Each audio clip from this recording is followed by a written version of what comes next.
بسم اللہ الرحمن الرحیم رب زدنی علما۔ إن الحمد لله نحمده ونستعينه ونستغفره ونؤمن به ونتوكل عليه ونعوذ بالله من شرور أنفسنا ومن سيئات أعمالنا من يهده الله فلا مضل له ومن يضلل فلا هادي له وأشهد أن لا إله إلا الله وحده لا شريك له وأشهد أن محمدا عبده ورسوله فإن خير الحديث كتاب الله وخير الهدي هدي محمد صلى الله عليه وسلم وشر الأمور محدثاتها وكل محدثة بدعة وكل بدعة ضلالة وكل ضلالة في النار.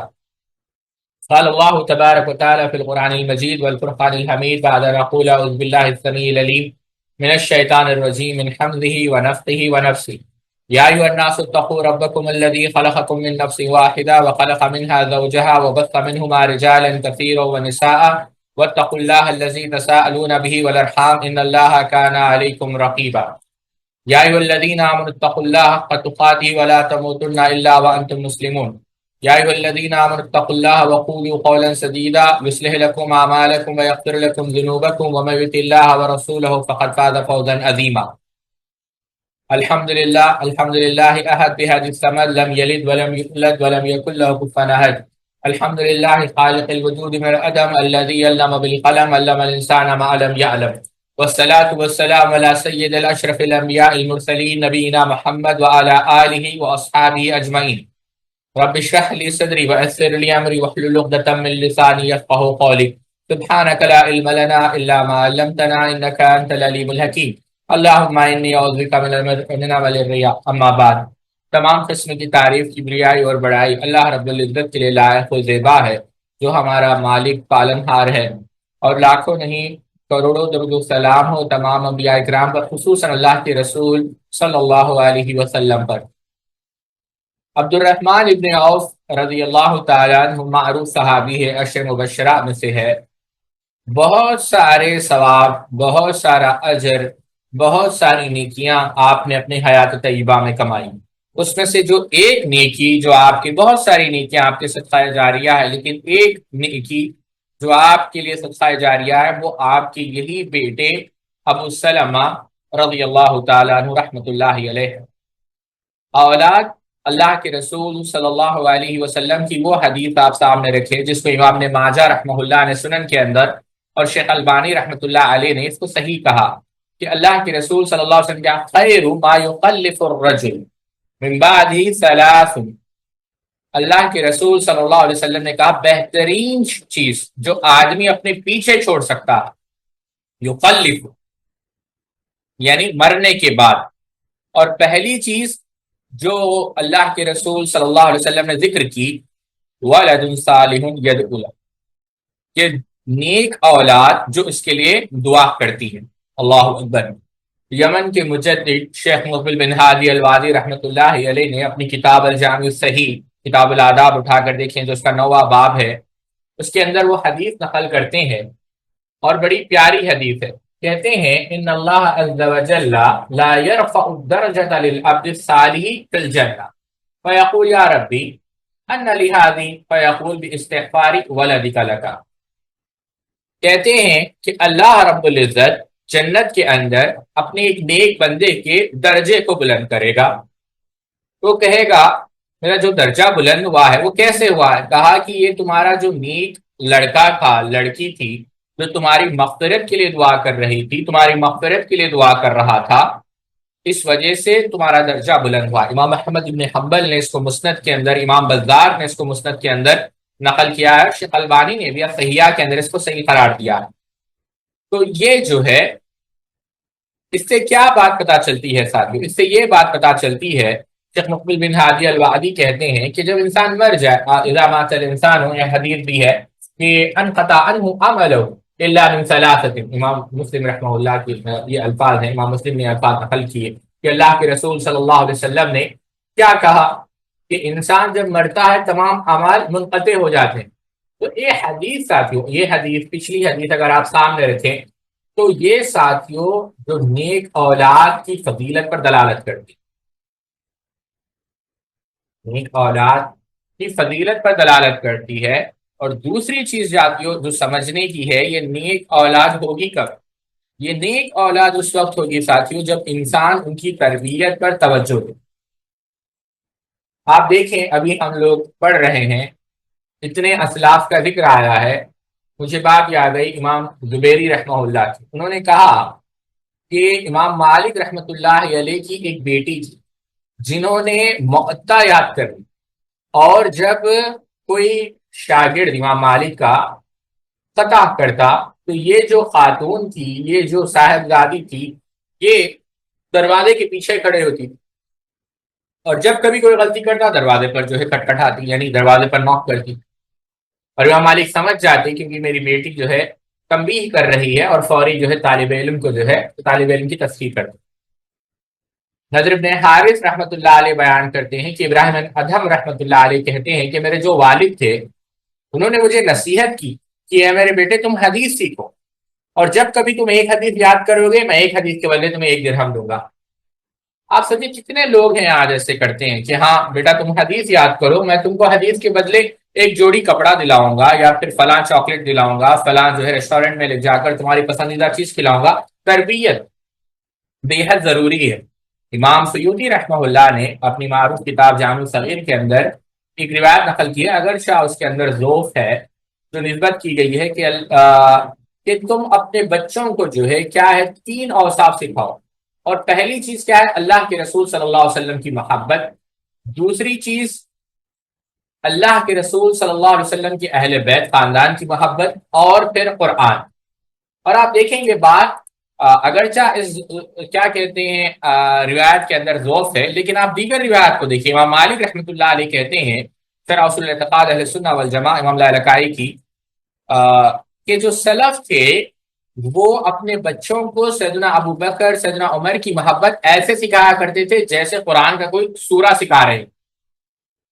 بلکہ بعض روایت میں یہ بھی آتا ہے، جس کو ڈاکٹر رزق اللہ مہدی نے نقل کیا اپنی سیرت کی کتاب کے اندر، کہ اللہ کے رسول صلی اللہ علیہ وسلم کے غزوات، اللہ کے رسول صلی اللہ علیہ وسلم کی سیرت ایسے سکھاتے تھے جیسے قرآن سکھاتے تھے۔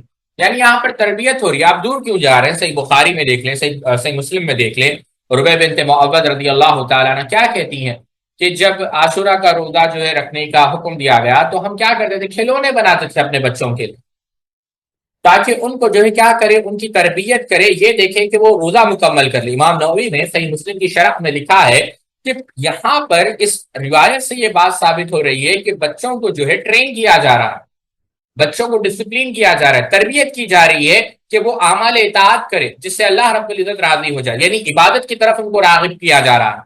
حالانکہ یہ بات واضح ہے کہ ان پر روزہ فرض نہیں، لیکن تربیت کے طور پر، یعنی عقائد کا بھی یہی معاملہ ہے، اخلاق کا بھی یہی معاملہ ہے۔ امام مالک کہتے ہیں، امام احمد بن حنبل نے کتاب الزہد کے اندر اس کو نقل کیا، جو اب ان کا جو اصل نام تھا عمرو بن قیس المالائی، جو صغار تابعین میں سے 146 ہجری میں ان کا انتقال ہوا۔ بہرحال وہ کہتے تھے کہ سلف یہاں تک اس چیز کا خیال رکھتے تھے کہ اپنے بچے کو ایسی چیز نہیں دیتے تھے کہ جس چیز کی وجہ، مثال کے طور پر بچے کو ایسا کھلونا نہیں دیتے تھے کہ اگر وہ کھلونا بچہ باہر لے کر جائے اور کسی غریب کا بچہ دیکھ لے تو وہ رونے لگ جائے، یعنی اتنی جو ہے تربیت، اتنا احتیاط تھا۔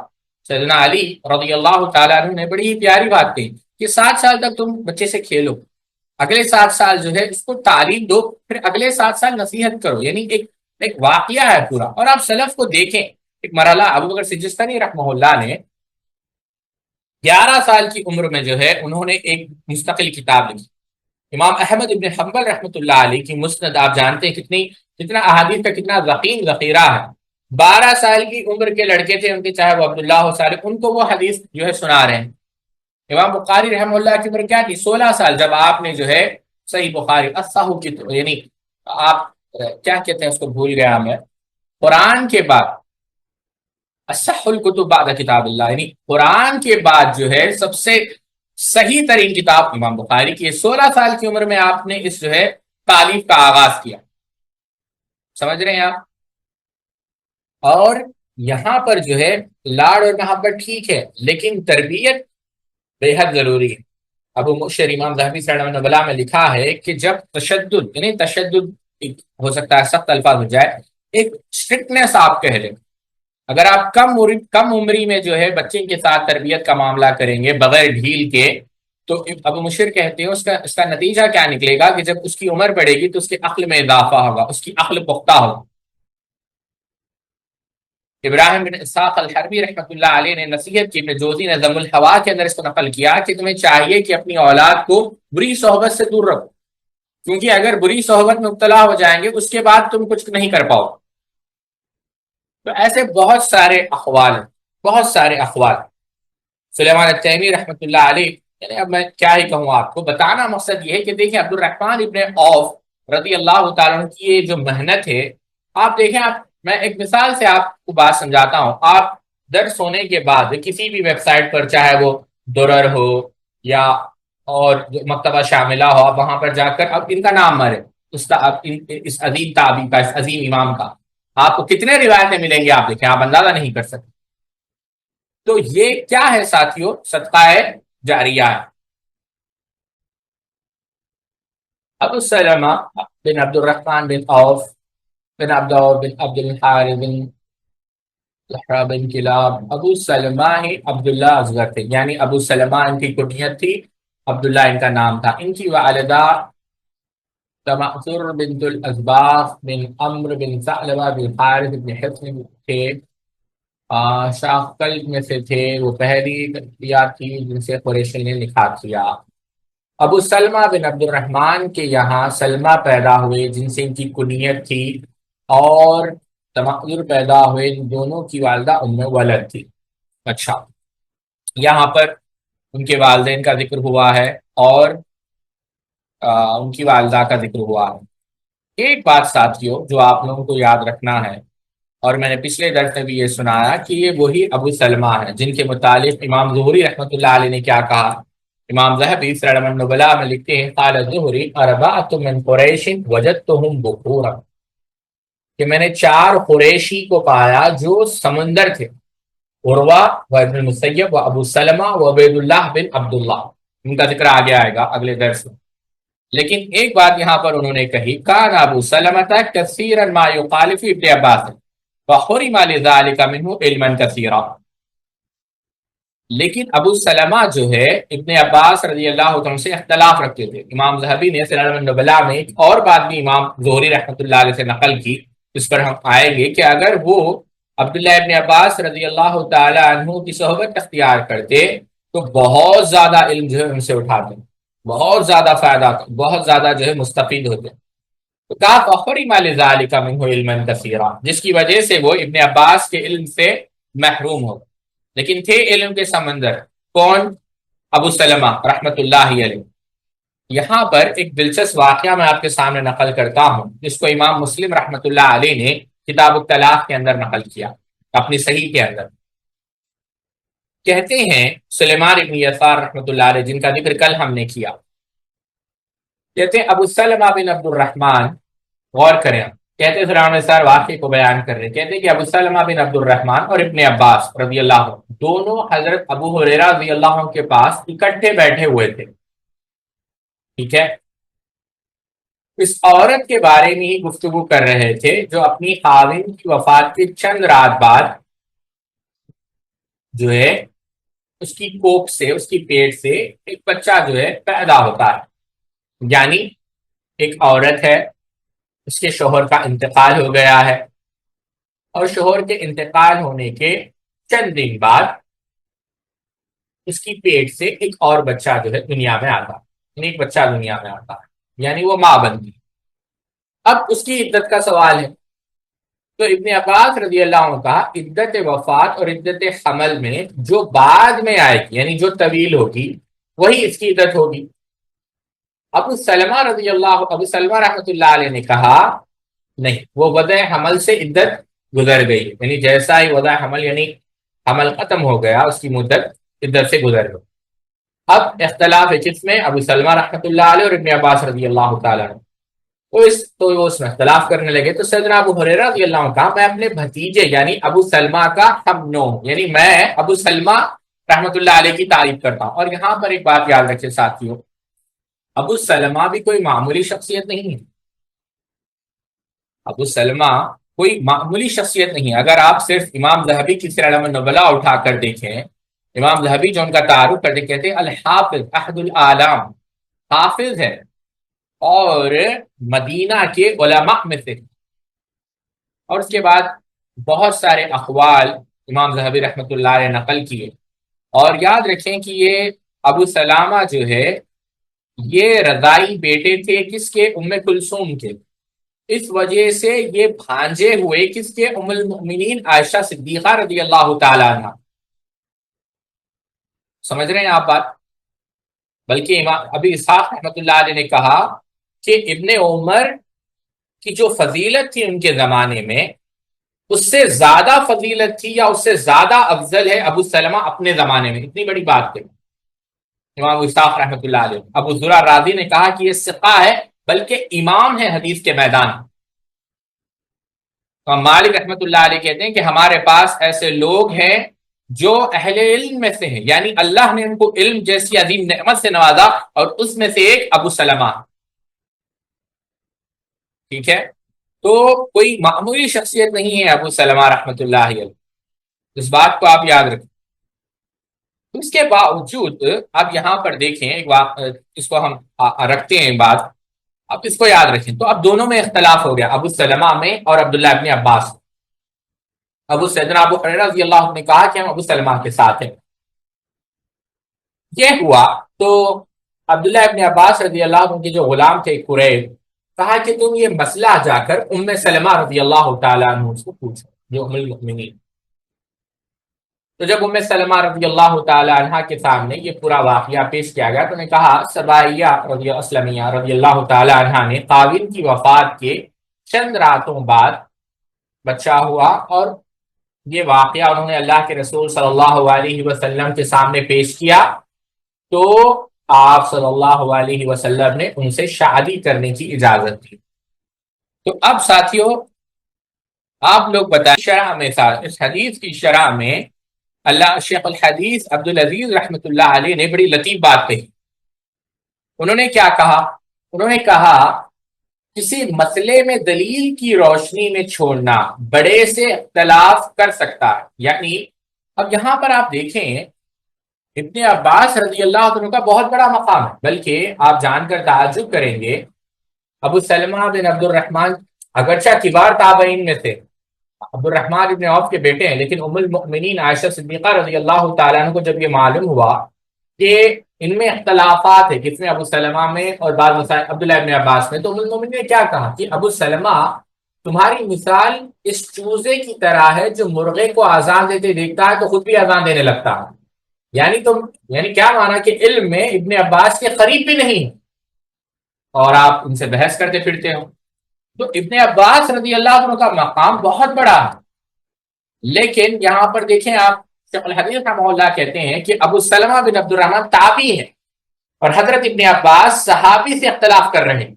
اگر دلیل کی روشنی میں صحابی کا قول چھوڑا جا سکتا ہے تو کسی امام کی مخالفت کرنا کیوں جرم ہے؟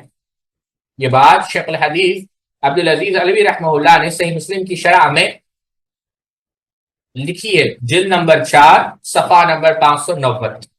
ٹھیک ہے، یہ میرے الفاظ نہیں ہے، شیخ عبدالعزیز رحمۃ اللہ علیہ بات یہ عرض کر رہا تھا۔ تو ابو سلمہ رحمۃ اللہ علیہ کا بہت بڑا مقام، اور ساتھیوں یہی بات پھر ابو سلمہ رحمۃ اللہ علیہ کو بھی آپ دیکھیں۔ اب دو مثالیں میں آپ کو دیتا ہوں۔ ایک مثال تو یہ ہے کہ ابو سلمہ رحمۃ اللہ علیہ ابن حزم رحمہ اللہ نے المحلہ کے اندر نقل کیا کہ ان کی یہ رائے تھی کہ قربانی جو ہے 10 ذی الحجہ سے لے کر محرم کے چاند دیکھنے تک ہوگی، حالانکہ اس پر عمل نہیں ہوتا۔ ان کی یہ بھی رائے تھی کہ جو زکوٰۃ الفطر ہے وہ کس میں، یعنی نقد کی صورت میں، یعنی کیش کی صورت میں دیا جا سکتا ہے، حالانکہ اس رائے پر بھی علماء حدیث جو ہے عموماً جو ہے اس پر عمل نہیں کرتے۔ تو دلیل کی روشنی میں اختلاف کیا جائے گا، لیکن یہاں پر ایک بات یاد رکھے ساتھ، دو باتیں میں آپ کے سامنے ذکر کرنا چاہوں گا، یا دو قول سمجھیں آپ۔ سعید بن مسیب رحمۃ اللہ علیہ نے بڑی پیاری بات کہی جس کو ابن جوزی رحمہ اللہ نے صفۃ الصفوہ کے اندر نقل کیا کہ کوئی بھی شخص عالم ہو، صاحب خیر ہو، اس کی کمی ہوتی، لیکن بعض لوگ ایسے ہوتے ہیں کہ ان کی غلطیوں کو جو اچھالا نہ جائے، کیوں؟ ان کی جو نیکیاں ہیں وہ ان کی غلطیوں سے زیادہ ہے۔ ٹھیک ہے. شیخ ربیع ابن ہادی المدخلی نے ان کی جو کتاب ہے، ان کے جو رسائل چھپے ہیں، مجموعہ کتب الرسائل والفتاوی، اس کی 15ویں جلد آپ اٹھا کر دیکھیں. اس کے اندر آپ نے بڑی پیاری بات کہی. انہوں نے کہا کہ جو نفس کے دروازے ہیں وہ کبھی بند نہیں ہوں گے. اگر نفس کے دروازے بند کر دیے جائے تو عصمت کا درجہ، میں مفہوم بتا رہا ہوں، عصمت کا درجہ ہم دے رہے ہیں. اور انبیاء علیہ الصلوۃ والسلام کے علاوہ کوئی جو ہے کوئی معصوم نہیں. ہاں، خطا خطا ہے، چاہے وہ سلفی کرے یا غیر سلفی کرے. لیکن جب ہم اہل حق، اہل سنت کے ساتھ جو ہمارا معاملہ ہوگا، کیونکہ ہم ان کے ساتھ مخلص ہیں اور ہم یہ مانتے ہیں کہ مجتہد کا اجتہاد ایک اجر کا جو ہے مستحق ہے، تو ان کے ساتھ جو ہم معاملہ کریں گے وہ معاملہ اہل بدعت کے ساتھ نہیں ہوگا. اگر آپ ابن رجب کی کتاب پڑھنے کی بھی، شیخ نے نصیحت کی الفرق بین النصیحہ جو کتاب ہے ان کی، اور انہوں نے کہا کہ دیکھو سعید مسیب پر جو ہے نقد کیا گیا، وہ یہی معاملہ سیدنا عبداللہ ابن عباس کا، اس پھر اصحاب ابن عباس کا ہے. لیکن کسی نے یہ نہیں کہا کہ یہ جو ہے کیا ہے، ان کی گستاخی ہے یا جو ہے ان کی حرمت کو پامال کرنا نہیں. پھر خود شیخ ربیع کہتے ہیں کہ شیخ البانی سے ہم اختلاف کرتے ہیں، شیخ ابن باز رحمۃ اللہ علیہ کا جو اختلاف ہے یا ابن تیمیہ سے، لیکن ان کی خطا کو ہم دین کے نام پر پیش نہیں کر سکتے کیونکہ ان کی خطا دین نہیں ہے. یہ بات شیخ ربیع نے کہی، اور یہی بات شیخ ربیع کے لیے بھی کہی جا سکتی ہے. بتانا مقصد یہاں پر یہ ہے ساتھیوں کہ دو چیزیں آپ سمجھیں. پہلی چیز کہ جن کی نیکیاں بہت زیادہ ہیں ان کی خطاؤں کو سر عام اچھالا نہیں جائے گا، اخلاص کے ساتھ ان کو نصیحت کی جائے گی. اور دوسری چیز یہ ہے ساتھیوں کہ خطا خطا چاہے کس کی بھی ہو، انبیاء علیہ الصلوۃ والسلام کے علاوہ کوئی معصوم نہیں. اور تیسری چیز یہ بھی آپ درج کر لیں یا یہ بھی اس میں اضافہ کر لیں کہ انداز الگ ہوتا ہے. اہل سنت سے جو ہے نرمی بڑھتی جائے گی لیکن اہل بدعت سے نرمی نہیں بڑھتی جائے گی. یہ بات آپ یاد رکھیں، ٹھیک ہے. چلے آتے ہیں اگلے صفحے پر. حسن و حسین و ابو بکر و عبد الجبار و عبد العزیز، نہیں پچھلے جائیے، اگلا پارٹ جی. حسن و حسین و ابو بکر و عبد الجبار و عبد العزیز و نائلہ، سالمہ، ان سب کی والدہ ام حسن بنت سعد بن میں سے تھے. عبد الملک و ام کلثوم صغرا کی والدہ ام ولد تھی. ام کلثوم کبریٰ جن سے بشر بن مروان بن الحکم نے نکاح کیا اور ان سے ان کے یہاں اولاد ہوئی. ام کلثوم کی والدہ ام عثمان بنت عبداللہ بن عوف. ام عبداللہ عثمان ان کی والدہ، یہ تو جو ہے ان کی اولاد کا ذکر کیا جا رہا ہے. لوگوں نے بیان کیا کہ سید بن عاص بن امیہ جب پہلی مرتبہ معاویہ بن ابی سفیان کی طرف سے والی مدینہ ہوئے تو انہوں نے ابو سلمہ بن عبد الرحمن بن عوف کو قاضی مدینہ بنایا. آپ دیکھیں کیا بنایا، قاضی. آج معزول کر دیے گئے اور مروان دوبارہ والی مدینے ہوا تو اس نے ابو سلمہ بن قضاء سے معزول کر دیا اور ان کے بھائی مصعب بن عبد الرحمن بن عوف کو قضاء کا حاکم بنایا. محمد بن عبداللہ بن ابی یعقوب سے مروی ہے کہ مصر مروان کی عمارت کے زمانے میں ابو سلمہ بن عبد الرحمن ہم لوگوں کے پاس بسرا ہے. خوبصورت آدمی تھے، چہرہ گویا ہرقلی دینار تھا. شعبی سے مروی ہے کہ کوفے میں ابو سلمہ بن عبد الرحمن ہمارے پاس آئے، میرے اور ابو بردہ کے درمیان چلنے لگے. اب آپ دیکھیں بڑا دلچسپ واقعہ ہے یہ بھی. شعبی سے مروی ہے کہ کوفے میں ابو سلمہ بن عبد الرحمن ہمارے پاس آئے اور میرے اور ابو بردہ کے درمیان چلنے لگے تو ہم نے ان سے کہا تم نے اپنے شہر میں جن لوگوں کو چھوڑا ان میں سب سے زیادہ فقیہ کون ہے؟ انہوں نے کہا وہ شخص جو تم دونوں کے درمیان ہے، وہ شخص جو تم دونوں کے درمیان ہے.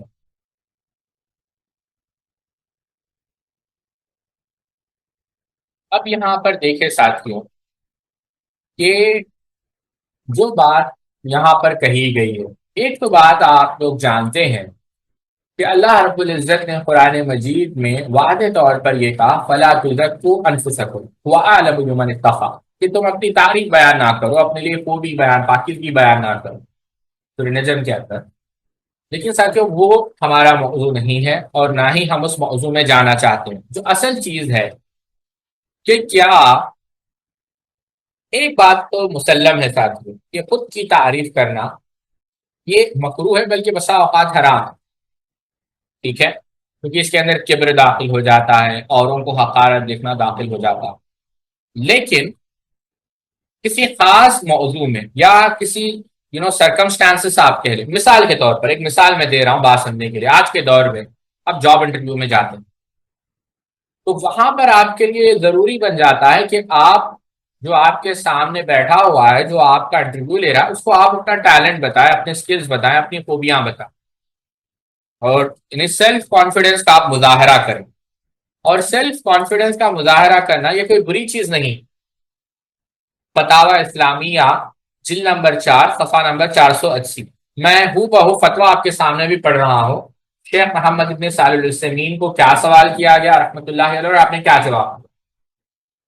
سوال یہ ہوا یہ بات کہنے کا کیا حکم ہے کہ فلاں شخص اپنے آپ پر بھرپور اعتماد کرتا ہے یا فلاں شخص میں خود اعتمادی پائی جاتی ہے تو کیا یہ مسنون دعا فلا تکلنی الی نفسی طرفۃ عین, ترجمہ مجھے میرے اپنے کیا ہے وہ مجھے میرے اپنے رحم و کرم پر آنکھ جھپکنے کے برابر بھی تنہا نہ چھوڑنا ہے نا یہ دعا, تو کیا اس کے متعارض نہیں؟ تو یہ سوال ہے. شیخ محمد بن صالح العثیمین رحمۃ اللہ علیہ جواب دیتے ہیں یہ جملہ کہنے میں کوئی حرج نہیں ہے کیونکہ یہ جملہ فلاں شخص میں خود اعتمادی پائی جاتی ہے, خود اعتمادی سیلف کانفیڈنس کہنے والے کا مقصد تاکید ہوتا ہے, یعنی وہ شخص واقعی اپنے اندر یہ صلاحیت رکھتا ہے اور اسے بھرپور یقین ہے. یہاں یہ بات بھی ہے کہ بسا اوقات انسان کی طرف کسی چیز کی جب نسبت کی جاتی ہے تو اس سے مراد یقین ہوتا ہے, تو کبھی ظن غالب بھی مراد ہوتا ہے. اس طرح کبھی شک اور تردد تو کبھی ظن غالب کا متضاد وہ مراد ہوتا ہے. لہذا اگر کوئی شخص یہ کہے کہ مجھے اس بات کا ذاتی طور پر یقین ہے یا کہے کہ مجھے اپنے آپ پر بھرپور اعتماد ہے یا کہے کہ فلاں شخص اپنے آپ پر مکمل اعتماد کرتا ہے یا کہے کہ فلاں اپنی بات پر خود ہی یقین رکھتا ہے, ان تمام جملوں میں یہ مطلب ہوتا ہے کہ اسے متعلقہ معاملے پر مکمل یقین ہے, تو اس میں کوئی حرج نہیں ہے. لہذا اس جملے کا مشہور دعائی کلمات فلا تکلنی الی نفسی طرفۃ عین سے کوئی تضاد نہیں, کیونکہ انسان اللہ تعالیٰ کی توفیق سے ہی اپنے آپ پر اعتماد کرتا کہ اللہ تعالیٰ نے اسے علم, طاقت اور دیگر ضروری اسباب و وسائل عطا کیے ہیں.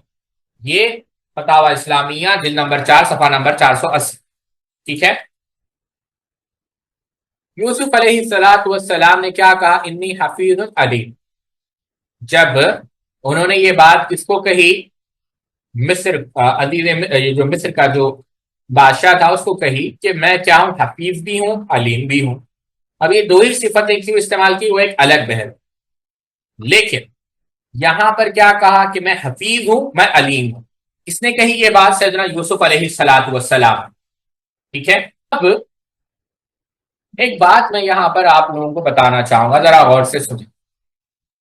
اور یہ جو سوال ہے یہ ایک معروف مفسر گزرے ہیں انہوں نے اس سوال کو اٹھایا اور بڑا ہی بہترین سوال انہوں نے اٹھایا ہے. ان کا نام تھا, میں نام آپ کے سامنے رکھتا ہوں, علاء الدین علی ابن محمد بن ابراہیم البغدادی. ان کا نام تھا علاء الدین علی ابن محمد ابن ابراہیم البغدادی. 678 ہجری میں جو ہے آپ پیدا ہوئے اور 725 ہجری میں آپ کا انتقال, شیخ الاسلام تیمیہ کے دور کے, اور شام کے علاقے سے ان کا تعلق تھا حلب. ٹھیک ہے. اب ان کی جو تفسیر ہے, ایک تفسیر ہے ان کی, آپ کو انٹرنیٹ پر مل جائے گی, تفسیر لباب التعویل فی معنی التنزیل, اور معروف یہ جو ہے تفسیر خازن کے نام سے جو ہے معروف.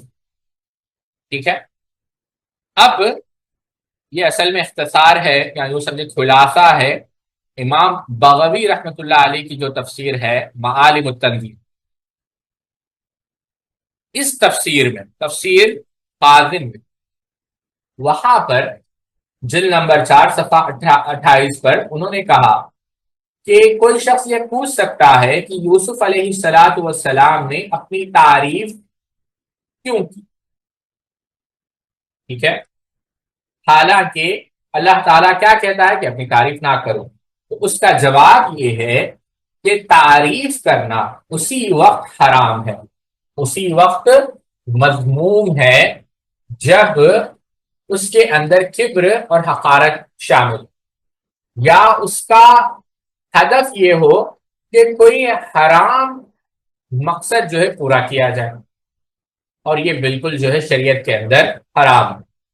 لیکن اگر مقصد یہ ہے کہ کوئی خیر حاصل کی جائے یا لوگوں کو نفع دیا جائے تو نہ حرام ہے نہ مکروہ ہے، بلکہ بسا اوقات یہ واجب ہے۔ یہ بات تفسیر قاسم کے اندر ہے، ٹھیک ہے۔ اس کے علاوہ بھی یہی بات علامہ آلوسی رحمۃ اللہ علیہ نے روح المعانی کے اندر کہی کہ یہ جائز ہے۔ امام سیوطی رحمۃ اللہ علیہ نے اپنی تفسیر کے اندر کہی، امام راضی نے تفسیر کبیر کے اندر، امام قاسمی نے اپنی تفسیر کے اندر، قاسمی نہیں قاسمی، اور ایک مفسر گزرے ہیں بڑے عظیم، ان کی احکام القرآن، ان کا نام تھا، اصل میں وہ معروف ہے الکیا الحراسی کے نام سے، لیکن ان کا نام تھا شمس الاسلام امام الدین ابو الحسن بن محمد بن علی الطبری، ٹھیک ہے۔ 450 ہجری میں آپ کی ولادت ہوئی، اس کے بعد 500 ہجری لگ بھگ جو ہے 501 502 میں آپ کا انتقال ہوا۔ تبرستان سے جو ہے آپ کا تعلق تھا، تبرستان سے، ٹھیک ہے۔ اب جو اصل چیز ہے جو سمجھانا چاہتا ہوں، تو ان کی ایک ان کے جو تلامذہ اساتذہ، اس پر ہم نہیں جاتے، ان کی ایک کتاب ہے احکام القرآن، اس کے اندر بھی آپ نے یہی بات کہی۔ امام ماوردی نے بھی اپنی تفسیر کے اندر یہی بات کہی، ابو حیان نے بھی اندلوسی، امام ماوردی نے، ابو حیان الاندلوسی نے البحر المحیط جو شیخ الاسلام تیمیہ کے دور کے تھے، انہوں نے بھی یہی بات کہی، اور ابن حجر عسقلانی رحمۃ اللہ علیہ نے بھی یہی بات کہی۔ پھر بھی میں اور تھوڑے اقوال ایک کم سے کم ایک 7 سے 8 ذرا تفصیل کے ساتھ رکھتا ہوں تاکہ اس کو سمجھیں۔ ابن کثیر رحمۃ اللہ علیہ کی آپ تفسیر اٹھا کر دیکھیں، آپ کو یہ جو ملنے والی آسانی سے مل جائے گا انٹرنیٹ پر، انہوں نے کہا کہ یوسف علیہ السلام نے اپنی تعریف، اور یہ جائز ہے جب آپ کا معاملہ مجہول ہو اور حاجت، ٹھیک ہے۔ امام قرطبی رحمۃ اللہ علیہ کہتے ہیں کہ اس میں اس بات یا اس بات کی دلیل ہے یا اس بات کی طرف اشارہ ہے یا بات ثابت کرتی ہے کہ یہ جائز ہے کہ انسان اپنے آپ کو، یعنی اپنے آپ کو ڈسکرائب کرے، اپنے آپ کو جو ہے یعنی جو اپنا وصف بیان کرے علم کے ساتھ یا پھر وہ اوصاف کے ساتھ جو اس کے پاس ہو۔ ابن العرابی رحمۃ اللہ علیہ کہتے ہیں یوسف علیہ السلام نے کیوں کہا؟ کیونکہ وہ لوگ یوسف علیہ السلام کے احوال سے واقف نہیں تھے، تو یوسف علیہ السلام نے اپنے اوصاف بیان کیے کہ ہاں بھائی میں حفیظ بھی ہوں، علیم بھی ہوں۔ تو یہ کیا ہے؟ ایکسیپشن، آپ سمجھ رہے ہیں بات؟ ایکسیپشنل سیناریوز میں ایسا کرنا جائز ہے، تو ہم بھی ایکسیپشنل سیناریو کی بات کر رہے ہیں۔ امام نے جوزی رحمۃ اللہ علیہ کہتے ہیں یہی بات زاد المسیر کے اندر کہ اگر کوئی کہے کہ تعریف نہیں کرنا چاہیے تو اس کا جواب یہ ہے کہ اگر تعریف جب کی جائے نہ اس کے اندر ظلم ہے، یعنی حد سے تجاوز نہیں کیا جا رہا ہے، اور نہ اس کے اندر تکبر ہے، اور اس کا مقصد یہ ہے کہ حق کو واضح کیا جائے، عدل سے کام لیا جائے، یعنی جو مکر ہے، فریب ہے، جھوٹ ہے، اس کو یعنی اس کو مٹایا جائے، تو اس وقت یہ جو ہے خوبصورت چیز ہے اور جائز بھی ہے، ٹھیک ہے۔ ابن حبان رحمۃ اللہ علیہ نے صحیح ابن حبان کے اندر ایک باب بھی باندھا ہے کہ یہ جائز ہے کہ انسان اپنی تعریف کرے ان بعض نعمتوں کے ذریعے سے جو اللہ تعالیٰ نے اس کو عطا کی ہے، جس کا مقصد یہ ہو کہ جو سننے والے ہیں ان کو خیر پہنچے، نہ کہ یہ کہ اس کا نفس اس سے مطمئن۔ یعنی اگر آپ انگلش میں کہوں، کیونکہ انگلش میرے لیے آسان ہے، کہ it will be permissible for anyone, for someone to praise himself with certain blessings that Allah subhanahu wa ta'ala has granted him. Allah subhanahu wa ta'ala has bestowed upon him. And the intention is to seek goodness for his students, to seek goodness for his listeners, not to feed his ego, not to show his arrogance. تو اس صورت میں جو ہے جائز ہے۔ ابن قیم رحمۃ اللہ علیہ نے زاد المعاد کے اندر کہا کہ انسان اپنی تعریف کر سکتا ہے جو خیر اس سے ملی ہو، یہی شرط بیان کی کہ اس کے اندر تکبر نہ ہو اور لوگوں کو حقارت سے نہ دیکھے، یہ مقصد نہ ہو۔ ابن عبد البر رحمۃ اللہ علیہ نے ایک حدیث جو اللہ کے رسول صلی اللہ علیہ وسلم یعنی ایک حدیث نقل کی کہ اللہ کی قسم اگر مجھے اتنے یعنی اتنے جو ہے کیا کہتے ہیں اونٹ دیے جاتے تو یعنی جتنے جھاڑ ہے تو میں جو ہے وہ تمہارے درمیان تقسیم کرتا اور تم مجھے بخیل نہ پاتے. تو یعنی یہ ایک قسم کی جو ہے تعریف ہے، لیکن تعریف کا مقصد کیا ہے؟ وہ مقاصد نہیں ہے جو مقاصد مذمومہ ہے، یعنی جو جائز مقاصد ہے اس کے لیے. یہی بات پھر ابن عبد البر نے یوسف علیہ السلام کا حوالہ دیا. ٹھیک ہے، اور انہوں نے کہا ہے کہ ایسی بہت ساری مثالیں سنن کے اندر آپ کو ملے گی، سلف کے واقعات سے آپ کو ملے گی، اور اس کا انکار نہیں کیا جا سکتا. اور اس کا انکار کرنے والا وہی ہے جس کے پاس نصوص کا علم نہیں ہے. یہ بات ابن عبد البر رحمۃ اللہ علیہ نے التمہید کے اندر کہی. امام نووی رحمۃ اللہ علیہ نے بھی کہا کہ آپ کو عثمان رضی اللہ تعالیٰ عنہ، عبداللہ ابن مسعود رضی اللہ، سہل ابن سعد، یہ ایسے بہت سارے آثار ملیں گے. اور انہوں نے کہا کہ یہ اس میں جو ہے دلیل ہے اس بات کی کہ آدمی جو ہے اپنی تعریف کر سکتا ہے جو نعمت ہو، علم ہو، اگر ضرورت ہو. یہ اس وقت حرام ہوگی جب وہ بغیر کسی وجہ کے اس کو بیان کرے، فخر سے یا عجب، سیلف ایڈمیریشن. اور اگر وہ اس لیے کر رہا ہے تاکہ نقصان کو زائل کرے، لوگوں کو فائدہ ہو، لوگوں کو جو ہے موٹیویٹ کرے، اور کچھ فوائد ہو، تو یہ جائز. یہ بات امام نووی رحمہ اللہ نے شرح صحیح مسلم کے اندر کہی. حضرت عبد السلام نے قواعد الاحکام کے اندر کہی کہ کوئی اپنی تعریف نہ کرے الا یہ کہ کوئی حاجت. ٹھیک ہے ساتھیو، یہ بات شابی سے مروی ہے، یہ بات ہم نے ذکر کی. ٹھیک ہے، یونس بن یوسف سے مروی ہے کہ ابو سلامہ نے مقام ارج پر ایک بلی خریدی، حالانکہ بحالت حرام کے بعد میں اسے ذبح کر. اگلے صفحے پر جائیں. ڈالا سے نصرت کو تو انہوں نے کہا کہ وہ چھوٹے ہیں، بڑے ان سے زیادہ فقیہ ہیں. ابی سلمہ سے مروی ہے کہ وہ مہندی اور نیلی کا خضاب اتنا کرتے تھے کہ قائم رہتا تھا، یعنی بال سفید نہیں ہونے دیتے تھے. محمد بن ہلال سے مروی. دیکھیں ساتھی، کالا رنگ لگانا جو ہے جمہور اہل علم کے نزدیک حرام ہی ہے. بعض اہل علم نے اس کی اجازت دی ہے، لیکن میں نے جب ہمارے شیخ مقصود حسن فیضی حفظہ اللہ کو پوچھا، دلائل ہے اس کے دوسری طرف، لیکن شیخ نے یہی بات کہی، اور ہمارا بھی دل اسی بات پر مطمئن ہے کہ کالا رنگ اجتناب کرنا چاہیے، نہیں لگانا چاہیے. ہاں اگر کوئی لگاتے ہیں تو ٹھیک ہے، وہ ان کی رائے ہوگی، لیکن ہمارے نزدیک جو رائے درست ہے اور صحیح ہے اور انشاءاللہ عند اللہ ماجور ہے، وہ یہی ہے کہ کالا رنگ استعمال نہیں کرنا چاہیے. محمد بن ہلال سے مروی ہے کہ ابو سلمہ بن عبد الرحمن کو اپنے سر اور داڑھی میں مہندی کا خضاب لگاتے دیکھتے تھے. ابراہیم بن سعد بن ابراہیم نے والد سے روایت کیا کہ انہوں نے سلمہ بن عبد الرحمن کو سیاہی سے خضاب کرتے دیکھا. معان بن عیسیٰ نے دوبارہ 80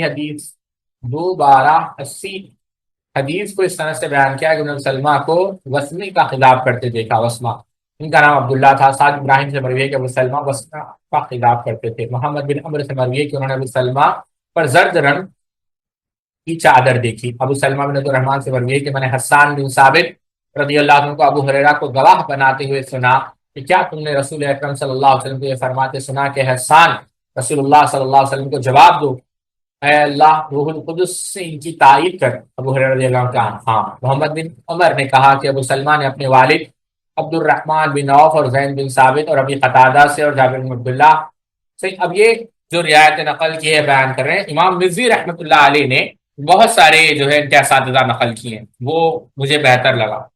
امام مزی رحمۃ اللہ علیہ کہتے ہیں تہذیب الکمال کے اندر امام مزی رحمۃ اللہ علیہ نقل کیا کہ آپ کے جو اساتذہ ہے جن سے آپ نے روایت نقل کی، اسامہ بن زید، انس بن مالک، بشر بن سعید، صوبان جو اللہ کے قسم کے غلام تھے، جابر بن عبداللہ، جعفر بن عمر، حسان بن ثابت، حمزہ بن عمر، رافع بن قدیس، رابعہ بن کعب، اور زید بن ثابت، زید بن خالد، سعلم، سعید بن زید، سلیمان بن صخر، شریر، طلحہ بن عبید اللہ، عبادہ بن سامت، عبداللہ بن ابراہیم، عبداللہ بن سلام، عبداللہ بن عباس، عبداللہ بن عدی، عبداللہ بن عمر، عبداللہ بن عمر، عبد الرحمن بن ابی سعید الخدری، اور پھر عبد الرحمن بن نافع، نافع بن عبد الحارث، عثمان بن عفان، عروہ بن زبیر، عطا بن یسار، عمر بن عبد العزیز و عمرو بن امیہ. یہ پورے جو ہے بہت سارے نقل کیے. پھر ان سے جو ہے نقل کرنے والے بھی بہت تھے.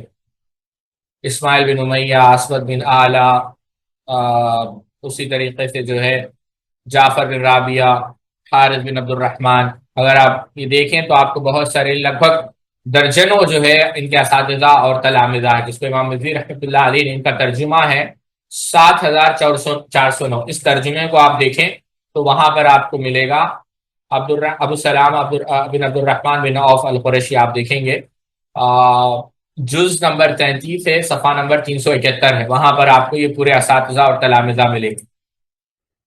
ٹھیک ہے. اور کہتے ہیں کہ مثال رحمۃ اللہ علیہ کہتے ہیں ثقہ ہے، فقیہ ہے، کثیر الحدیث ہے. ابو سلمہ کی وفات 72 سال کی عمر میں بعد خلافت علی بن ملک 94 ہجری میں ہوئی. یہ ان لوگوں کے قول سے زیادہ ثابت ہے. کہتے ہیں کہ ان کی وفات 104 میں ہوئی. تو یہ ان کا ذکر تھا. اللہ رب العزت سے دعا ہے اللہ رب العزت ہم کو کہنے سننے سے زیادہ عمل کرنے کی توفیق عطا فرمائے. سبحانک اللہم و بحمدک، اشہد ان لا الہ الا انت، استغفرک و اتوب الیک. السلام علیکم ورحمۃ اللہ وبرکاتہ.